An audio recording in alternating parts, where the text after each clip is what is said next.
veins, I've been driving this train. Years in this lane, there's no stopping this flame. Cause I came to the game and I changed it to play how I like, rearranged it to my own domain. Yeah, I got what it takes, made lots of mistakes, taking shots, skipping breaks, feeling lost, feeling great, popping off, singing straight, never stopped, never changed. All the squad here to play, and I've got something to say, yeah. I work hard each and every day, I get lost in the words I say. I don't push pause, no I push play. I won't stop till I make a change. I withdraw on the things I make. I turn flaws into flawless traits. I build tall, never capping space. I won't stop till I hear him say, oh, la, la, la, la, la.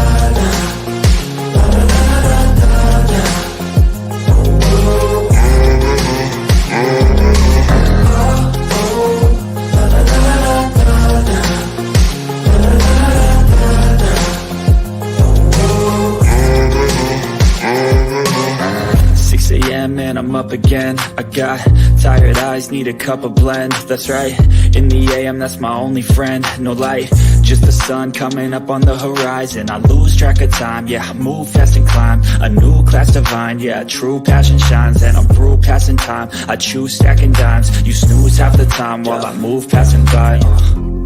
I work hard each and every day, I get lost in the words I say. I don't push pause, no I push play. I won't stop till I make a change. I withdraw on the things I make. I turn flaws into flawless traits. I build tall, never capping space. I won't stop till I hear him say.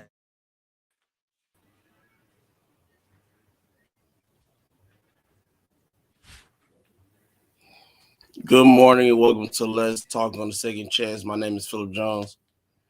And my name is Tafaro Cook, two-time kidney transplant recipient and founder of Kidney Care Coaches, where we coach stage 3 to stage 5. If you or you know someone who has kidney disease and they have challenges, hit us up at kidneycarecoaches.com. So today we're going to do a little somewhat of an educational show this morning. Still nothing too long. Try to keep it in within our 20 30 minutes. We may go over a couple minutes. Sometimes we can get in depth in our conversation. So the first thing we're going to talk about is the 10 signs you may have kidney disease. Now, of course, this isn't necessarily for, and you know what? I was going to say this may not be for people who are dealing with kidney disease, but it can actually even go for them because, it's not like we have a date on when, our kidney may or may not expire or anything like that, where we may have to go back on dialysis. I hope nobody would ever have to do that, but it's something that we deal with every day. And so even those people need to know, when they start seeing these symptoms going on, even with the transplant, when they could possibly dealing with acute rejection or anything like that. So just a few tips, a few signs, to show you when you could be dealing with kidney disease. So the first one is extreme fatigue, weakness, and lethargy. I can tell, I'm pretty sure most of us can speak from experience on that, but I remember when I was coming up young, and that was one thing I used to hear people in my family always say is, "You too young to be tired. You're too young to be tired." And it seemed to only be one person who ever understood why I was tired, which was my mom. And she was trying to explain to everybody, like, you have to understand that this is part of his sickness. He's going to deal with this for a long time until, something gets fixed. And so, even with football, everything, you're too young to be tired. I'm like, man, look here. I look 16. I feel 53. So this is not good for me right now. I'm tired. I want to go lay down. I want to get in bed, go to sleep. It would take me no time whatsoever to go to sleep, bro. Like, I can get in the car and not even be around the corner yet. I'm out. Done. Like, just out. But yeah, pay attention to that. If you just, I believe Mr. Cook kind of attest to this first one as well. When you start noticing those signs of you being lethargic and tired and just kind of out of it, question that. Try to figure out if it's something. Of course, do your research on it. Go to your doctor just to be sure, or whatever. But definitely pay attention to that sign. Yeah, the reason why some of this can happen when you have kidney disease is because the toxins may not be getting pulled out of the blood because the kidneys aren't working properly. So when the kidneys aren't working properly, the toxins can build up in the body and can leave you feeling lethargic, can leave you feeling tired. Also, when the kidneys aren't working properly, see, kidneys, people don't notice, but kidneys produce red blood cells, your hemoglobin, and your hemoglobin can be, down. Anytime your hemoglobin is down, this is when it can cause challenges where you're just fatigued and things like that. So that could be one of the problems too. The toxins, when the toxins build up in you, it could cause, lethargic and, brain fogginess too because of the toxins building up in the body. They also build up in the brain. And sometimes you might experience a delayed thinking process, a delayed reaction to what's going on and stuff because of the toxins.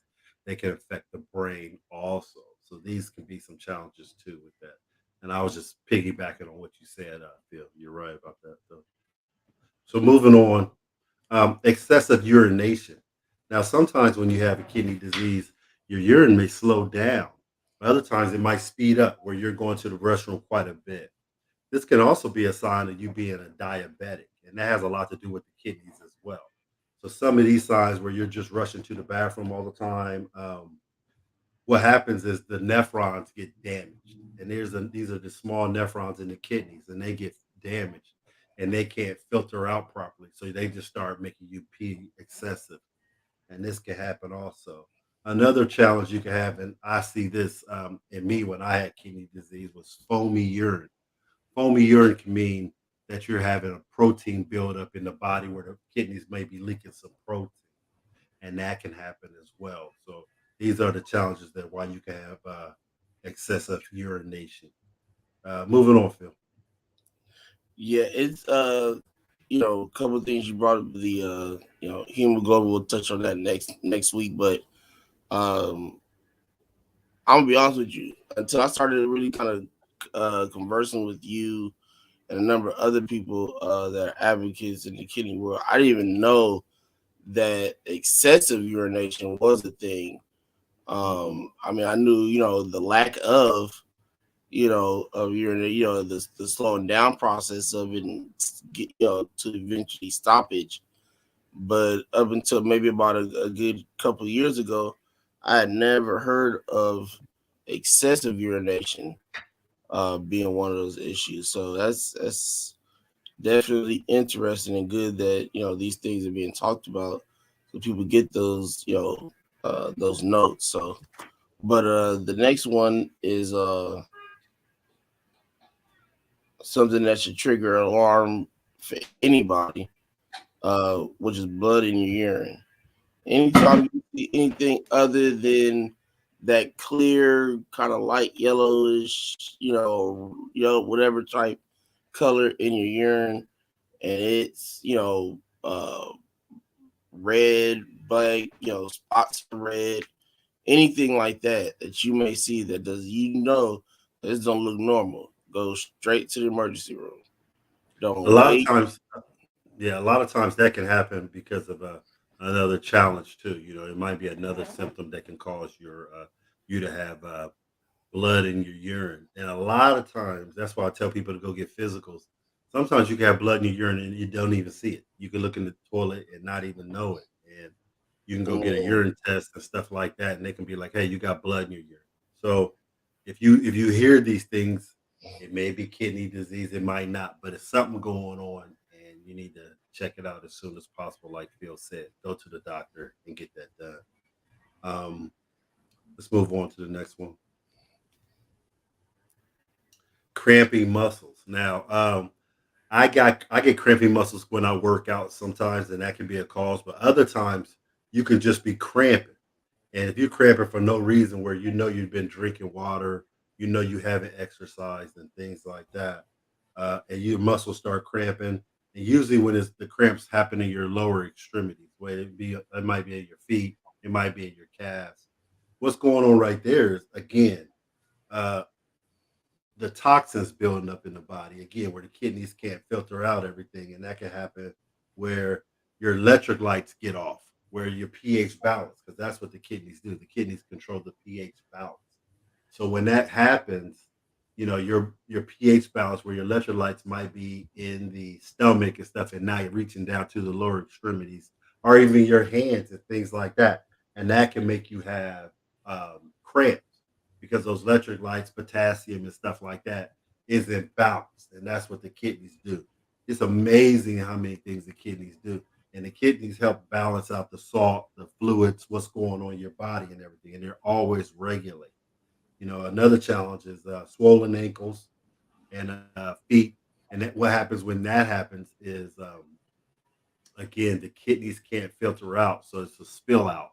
So therefore, the fluid starts spilling out to your lower extremities. It starts spilling out to your ankles, your legs. They can even spill out to your hands and stuff like that, and in your face. Those things can happen too. So just want you to recognize these symptoms. So if you start seeing yourself and you've been going to the gym, exercising, and all of a sudden your face looks puffy, that could be a challenge with your kidneys also. So pay attention to these signs. They're really, really critical. Go ahead, Phil. Yeah, I think the only thing that I really before everything kind of got bad for me was I dealt with some like puffiness in the face, that type of thing. Like it was bad. I remember my mom was like, "Man, you was so bad. I couldn't even recognize you sometimes. Like it was that bad, in my face. It being puffy and swollen and stuff like that.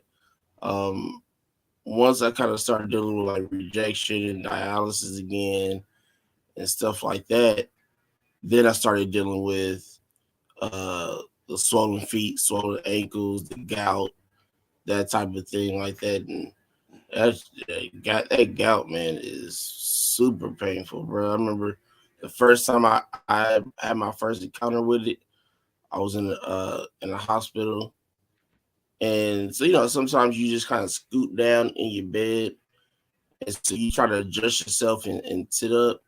I remember I set myself up, and I remember my foot went like it was like this, and all of a sudden it went this way, and it hurt so bad.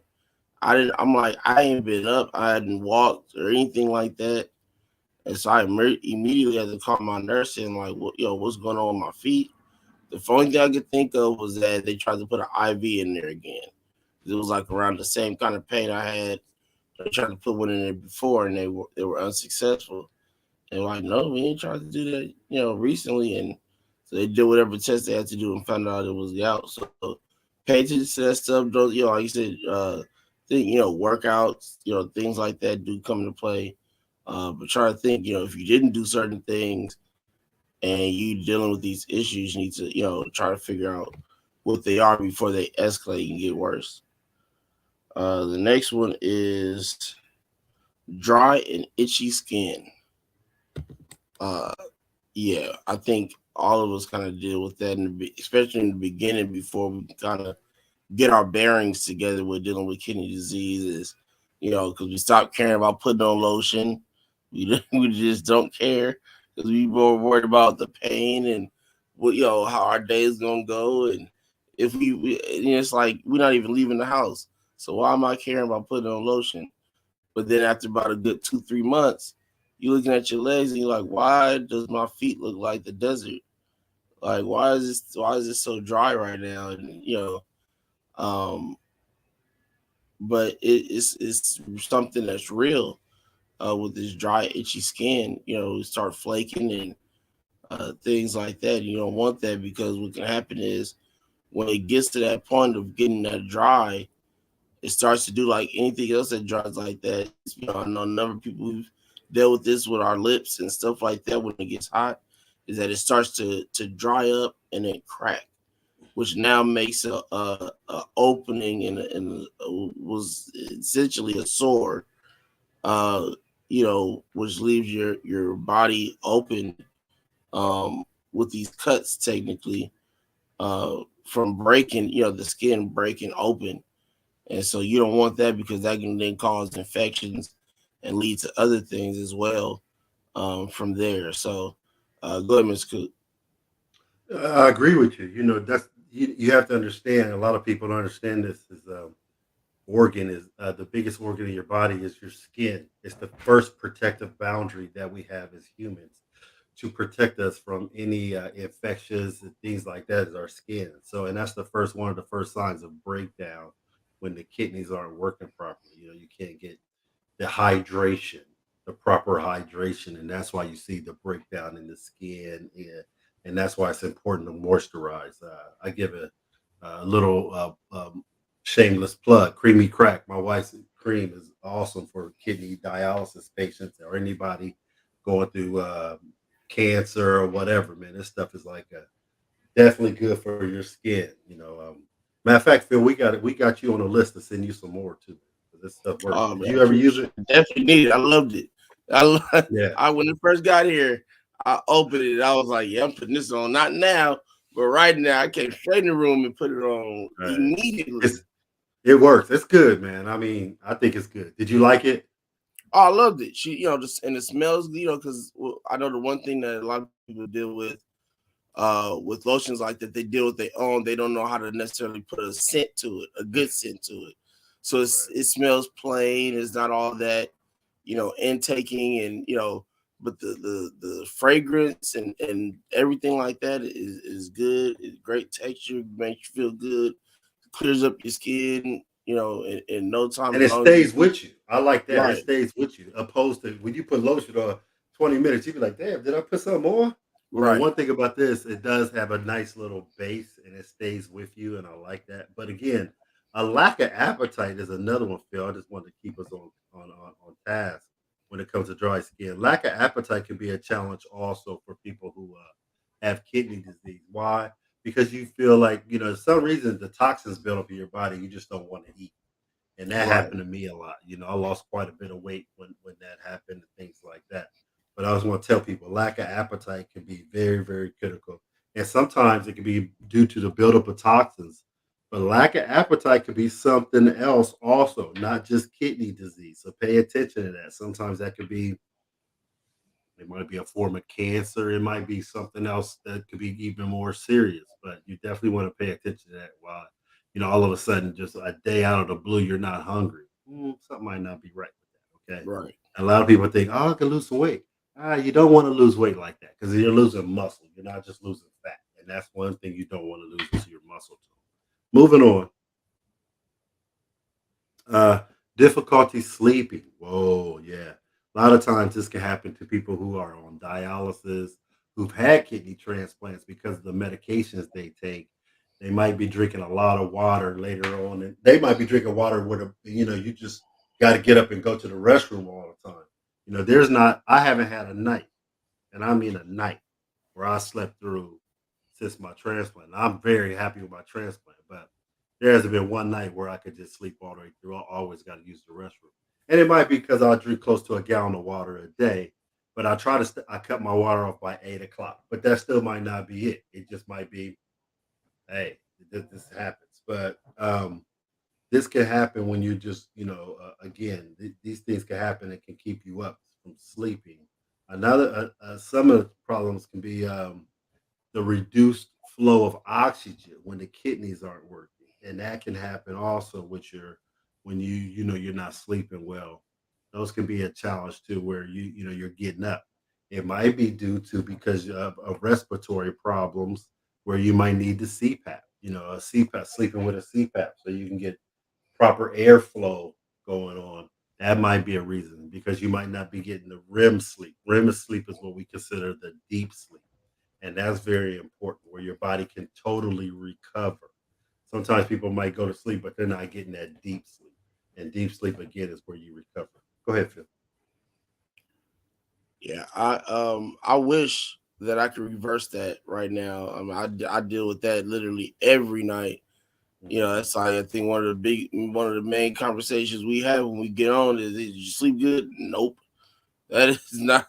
I sleep good is not something that happens for for at least me. You know, I know some people probably have figured out ways and remedies to be able to get them to go to sleep. They may exercise a billion times throughout the day or something like that. You know, they figured out something.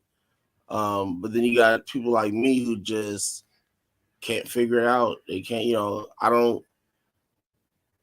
I'm gonna be honest, bro. I can fall. I fell asleep today, right? Literally today, I fell asleep at around 3 o'clock this morning, right?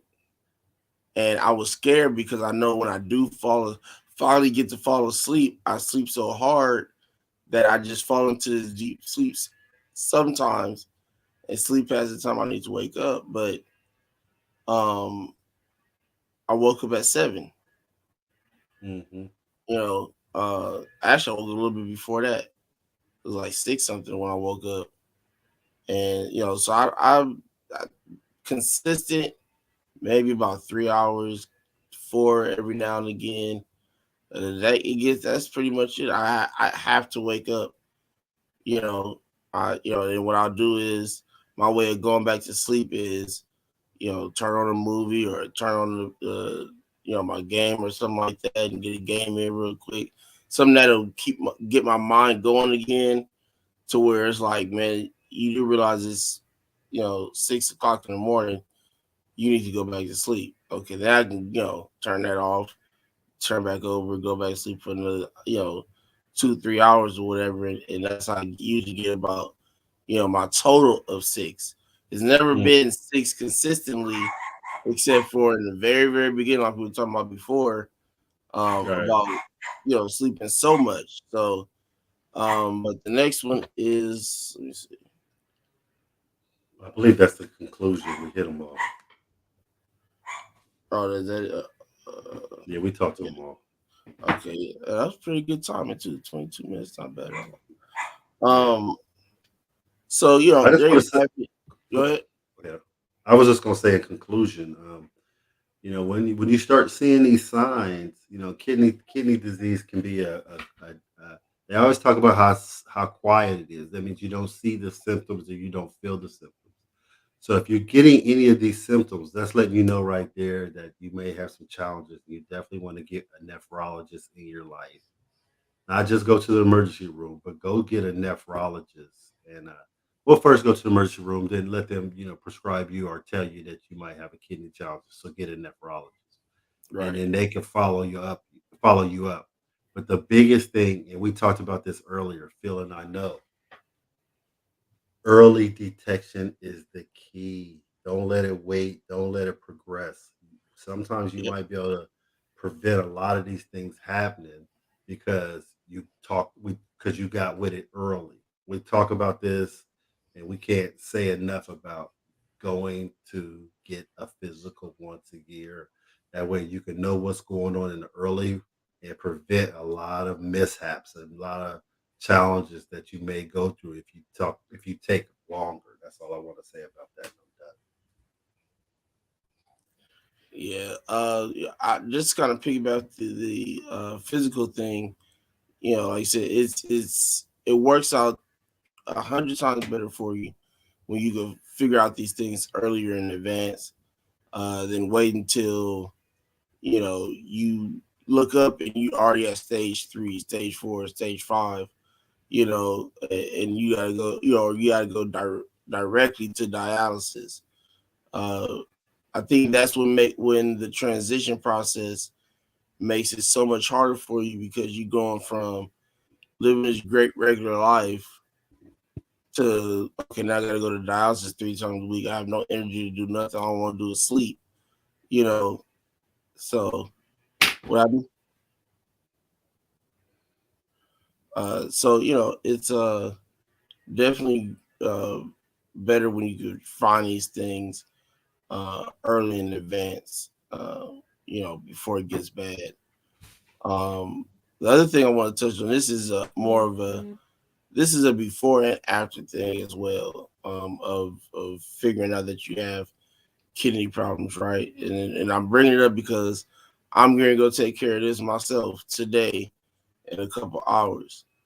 Something I didn't know until Mr. Cook told me. Go to the dentist.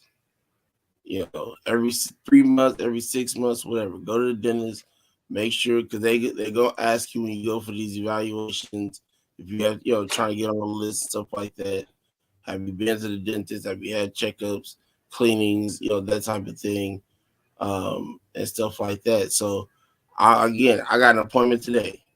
I finally found me a good dentist out here that I can go to and go consistently, more than what a normal person would go for.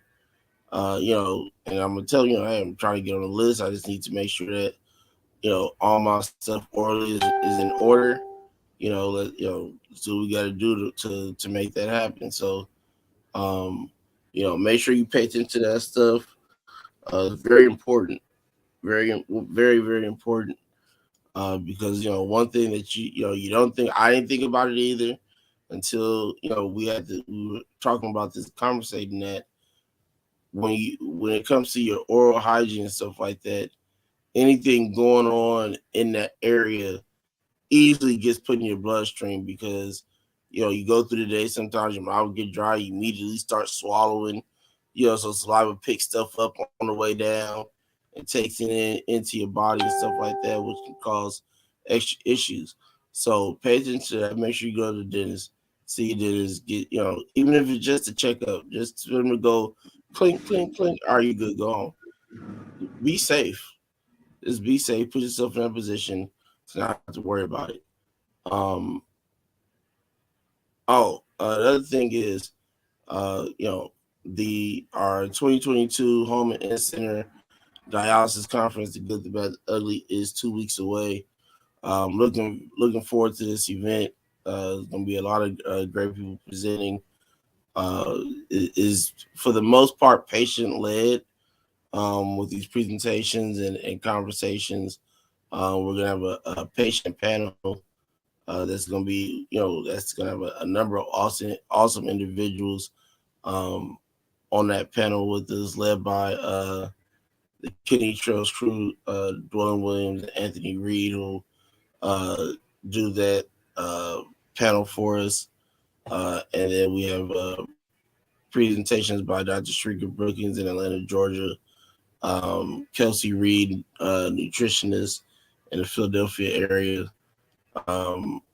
myself, Mr. Cook, and our good friend Jonathan Traylor will be presenting on dialysis. So in-center, home hemodialysis, home peritoneal, manual dialysis,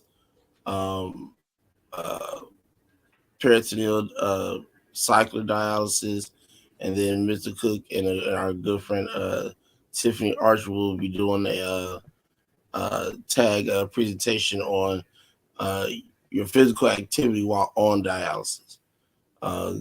They're both physical, activity gurus. They're both 2-time kidney transplant recipients. So, what better way than to get it from the patient on that side, especially when one of them works people out his own goddamn self, not just himself. So he has the results to back up what he's going to tell you.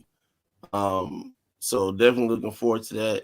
That's February 25th at 3 p.m. Pacific, 6 p.m. Eastern time. It'll be on right here on the Second Chance YouTube channel, Kidney Care Coaches YouTube channel, and as well as Hope with Jonathan YouTube channel as well. Just kind of give us some variety and different eyes to see it. So we're looking forward to that.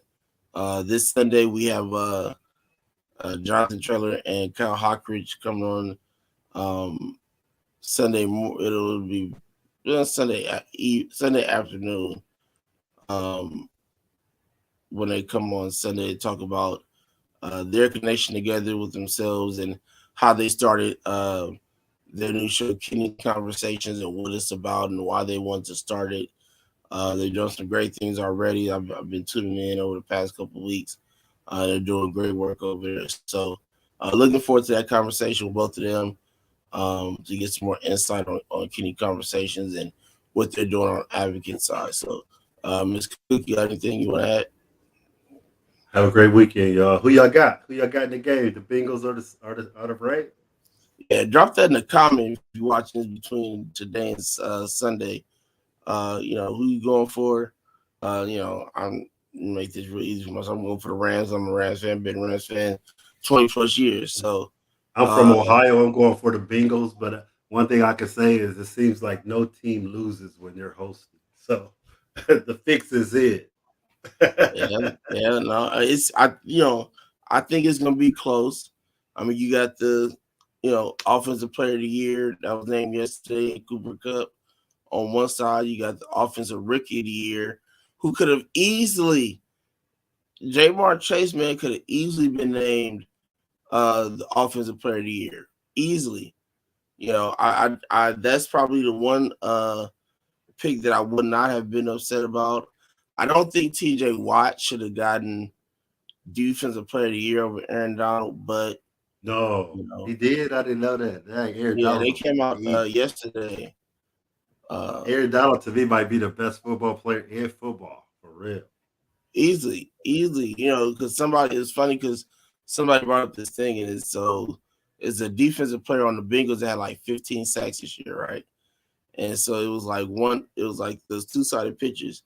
And so one was that dude and said, I had 15 sacks this year. And then Aaron Donald was like, I had 12 and a half sacks this year. But what's the difference between the two is that Aaron Donald gets double teamed every play. Triple team, right? Right. I get double and triple teamed every play, and I still got 12 and a half, and you got 15. Who's a little bit more, I'm definitely an Aaron Donald. I'm an Aaron Donald fan. That boy has been one thing I can say is he's been a force for a long period of time, not just a year or two and nothing like that. But since he's been in the NFL, he's been somebody to deal with. So I'll leave it there. But tell me in the comments who you going with. And thank you again for checking us out. Peace. Definitely like, comment, subscribe, share it to your friends and your families. And we will see you all this Sunday. Of course, it'll be we're changing the time. We can talk about that too, but it'll be just a tad bit earlier than the normal time that we had set. But I believe that was going to be at like 3 o'clock Eastern time, 12 o'clock Pacific, just to kind of get ahead of Super Bowl and stuff like that. So, we'll be back here on Sunday. Kidney Conversations, and we appreciate your love and your support. And we're gonna end with some creamy crack tonight, this morning, and we'll see. I appreciate your support. Hi everyone, I'm Camille Cook, the family nurse practitioner, the creator, the developer, the chef, and the cook of crack. Well, Creamy Crack, the addictive, all-natural body cream. I have a background in dermatology and cosmetic surgery, and I created a 98% organic and a 2% all-natural body cream in 2011 for both my son and husband. My son, who suffered from the irritating symptoms of eczema, and my husband, who was a 2-time kidney transplant survivor and who was on kidney dialysis for over 10 years. They both suffered from the dry, itchy, scaly, and flaky skin. And as a mom and a wife, and with a background in dermatology as a nurse practitioner, I couldn't stand back and see them suffer any longer. So I got into the kitchen and started cooking crack. Well, Creamy Crack again, the all-natural body cream. It moisturizes, it replenishes, it restores, it heals and protects your largest organ. You got it, your skin. I have been able to make such a difference in the lives of those people who suffer from the irritating symptoms of being on kidney dialysis or who are awaiting a kidney transplant, and also for those who suffer from eczema. Those people or individuals have suffered way too long and tried too many things to help their skin come back to life. I am so honored and grateful for you to try this all-natural body cream. Again, that's going to help you look and feel better with your skin. Creamy Crack can be found on all social media platforms at Creamy Crack Body Cream, or can be purchased at creamycrackbodycream.com. I look forward to serving you, sharing with you, and making an impact in your life. I hope you'll go out and try Creamy Crack, the addictive all-natural body cream. Thank you.